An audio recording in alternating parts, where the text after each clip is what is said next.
《西遊記》啊、《國產007》啊、《鹿鼎記》啊、《審死官》啊，嗰啲係好香港文化。飛哥，今天要聊什麼？廣東話喎呢集。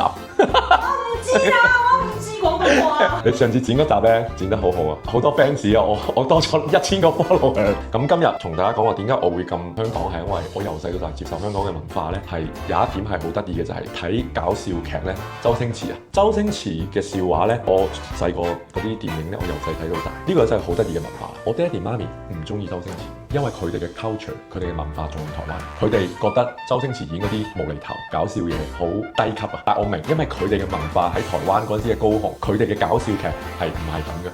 我同我阿妹好中意周星馳，所以我細細個就去睇周星馳，就覺得好好笑，所以咪完全有導入咗香港人嘅嗰啲好道地嘅文化咯。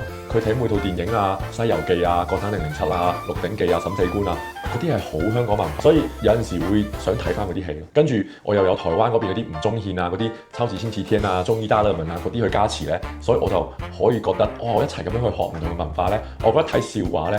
即係如果你笑得到，你就好係嗰個國家嘅文化。嗰陣時，我覺得周星馳嘅電影係幫咗我好多嘅，關於我去了解香港人嘅文化。所以如果好多人想學點樣會學到廣東話呢？除咗聽歌啊，另外一個呢就係睇嗰啲高清版啊。而家因為好耐之前啊嘛，周星馳嘅電影帶有字幕，佢啲字幕如果可以幫你整到啲香港字呢，譬如乜啊咩啊，如果嗰啲字幕出到嚟呢，就學得仲快。你聽得到啊？一句都聽不懂，我只知道周星馳跟超級星期天。呢集呢剪到你錯。咁如果有人呢繼續中意聽我講以前講香港嗰啲文化嗰啲差異啊，同台灣呢，就繼續留言，我繼續講。